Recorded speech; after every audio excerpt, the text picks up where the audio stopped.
I hope you're going well. Yeah, busy enough day here. It's Saturday here, the weekend, so just been mucking around with the header a fair portion of the day, just trying to get it finished off. So yeah, no, just having a quiet beer now and a bit of relaxing time. Sarah and the girls around at the neighbours having a bit of a catch up. So while I was sort of got a quiet house and no one barracking behind me, I just sort of run through a couple of things, and it's sort of front of mind at the moment here in Australia for those of you that are overseas, which I know there are a few of you that have commented. And look, thanks. I suppose before I get into it, thanks for those that are following along. I've had a few people reach out to me now and saying they're enjoying it, so which is really good. But yes, I just wanted to touch on, I suppose, with the flooding. And look, this is probably aimed at more, or definitely more so, the non-farming people that are watching along. And I suppose it's not all chasing sheep and driving machinery and that sort of stuff, which is basically what I've been putting up. And I'm not on my own. There's a lot of other guys that are doing exactly the same thing and seeing the day-to-day operational side of things on the farm. But what I just wanted to have a bit of a chat about was the business side of farming, and I suppose it's sort of front of mind at the moment with all the flooding that's sort of firstly in Victoria, through large parts of Victoria, and now through huge areas of New South Wales. And I suppose the costs, what it's the loss, I suppose, is what I'm trying to get at. I suppose a few things. And I'll use our own business as an example in a minute. But one thing for those overseas that are listening along, Australian farmers don't get subsidised like the guys in the EU. And look, don't come at me. I don't know entirely how that sort of thing works, but look, we've had bits and pieces over the years, like early 2000s, the government during the drought brought out an interest rate subsidy, which was at the time, for myself, being a young farmer, new to the industry, was fantastic, because I actually went back working full-time, welding for 2 years, just to try and bring extra money in. So to sort of have our interest bill covered was fantastic. But that that got knocked on the head. And there's probably been bits and pieces, natural disasters, probably droughts or floods sort of bring it on a bit. There'll be, one-off payments of X amount or something like that. We also have the diesel fuel rebate. So I think, and don't quote me, I think it's about 35 cents a litre, 36 cents a litre that we can claim back for vehicles that like farm machinery that aren't getting used on road. That 30 odd cents is supposed to go to road repairs, which anyone at the moment can look at the roads in Australia, and they're a disgrace. So it's questionable whether that excise or is going back to fixing roads. So, but yeah, one thing I did want to touch on is that Australian farmers and the New Zealand guys as well, we don't get direct subsidies from the government. So as far as insurance, there's not a lot of options for what we call multi-peril insurance. So if you have a crop failure with a drought or a flood, I don't know of any neighbours locally here that are using it, and I don't know. A couple of years ago, there was companies that were offering it, but I don't know whether they still are. So on an insurance front, we get hail insurance.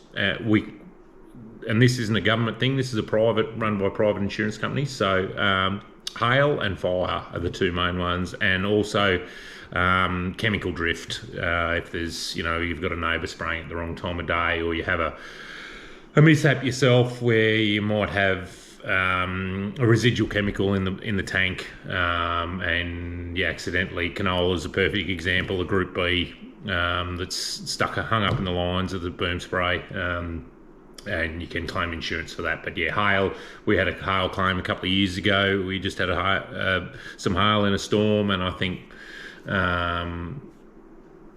didn't. It didn't do. I think they worked on about 25% damage of the crop that was hailed at the time. So we did get a small payout. But the other one is fire. Obviously, at harvest time, it's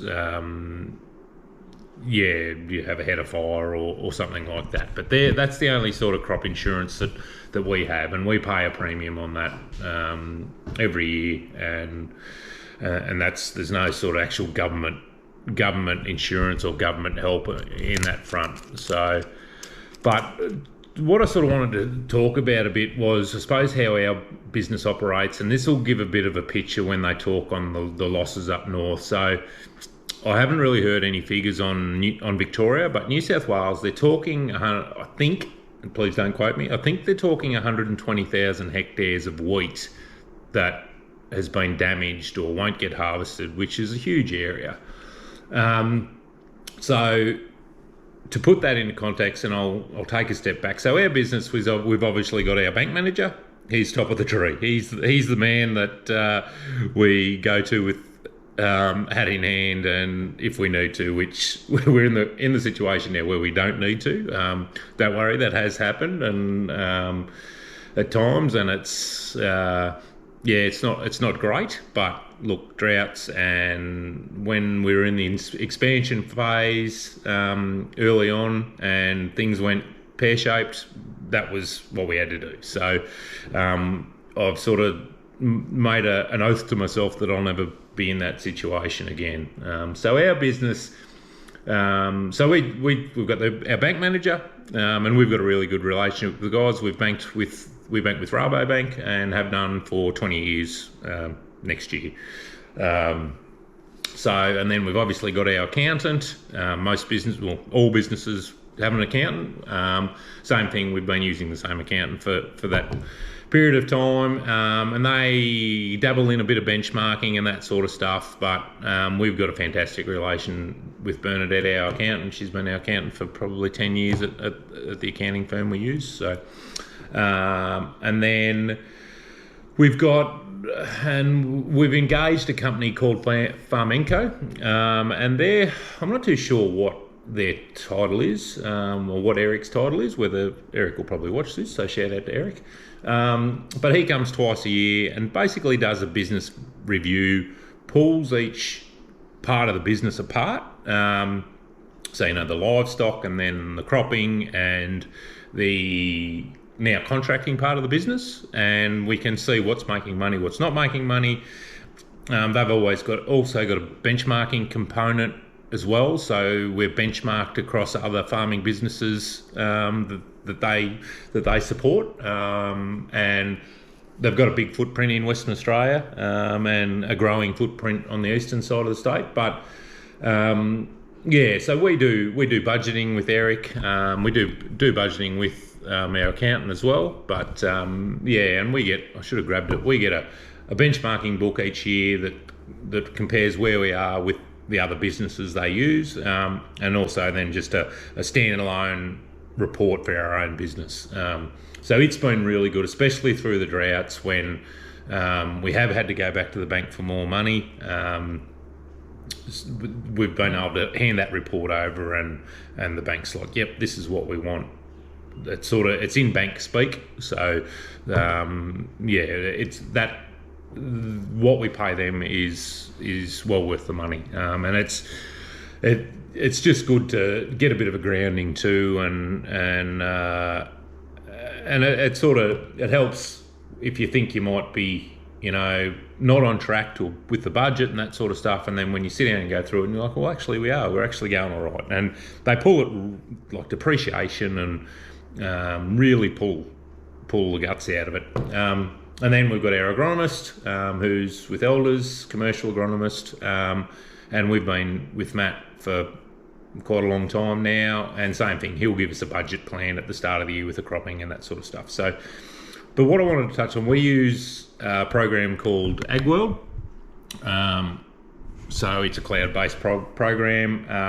It works on our phone as well. It's app-based as well. So I used to do a lot of stuff with spreadsheets, but I've now gone to, because the inputs and everything's gone up so much. I've gone down this path just so we can track it a bit better. So everything we do on a cropping side of things, I've got another program for the sheep which I won't talk about, but I suppose everything we do, spraying, chemical rates, fertiliser, everything goes into this program, and at the end of it, it spits out a gross margin, our cost per hectare, and then after harvest, we enter the yields and the price and what we've got. So getting back to the guys that have been flooded out and lost all their crop, they're talking 150 million in losses. So looking at some of our costs this year, like we've got some of our grazing wheats are a fraction over $900 a hectare.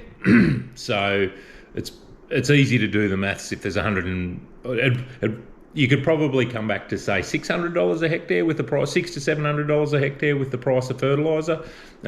We got in early with both our starter fertiliser and our urea, so we've probably averaged $1,100 a tonne across our both starter and nitrogen fertiliser.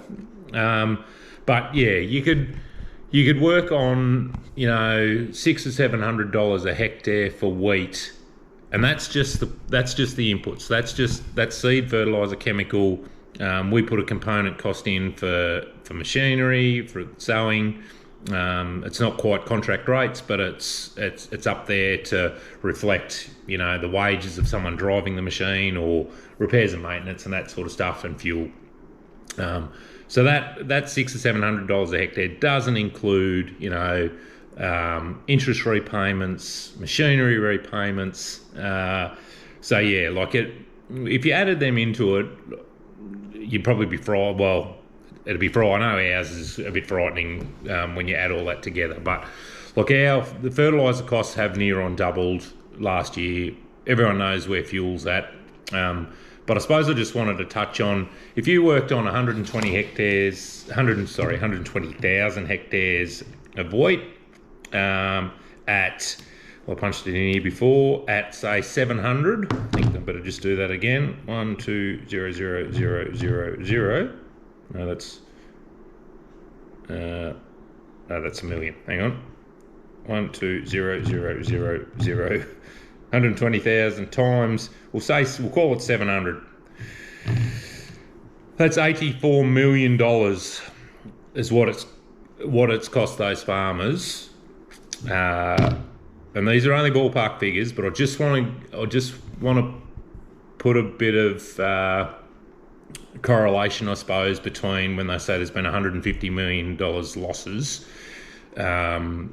So that's what it's cost to put that crop in. Now, there's no insurance, there's no flood insurance on that. So that $700 a hectare, that farmer is going to lose. So if I use myself as an example, if we got flooded out tomorrow, last week, whatever, we would lose that $700 a hectare.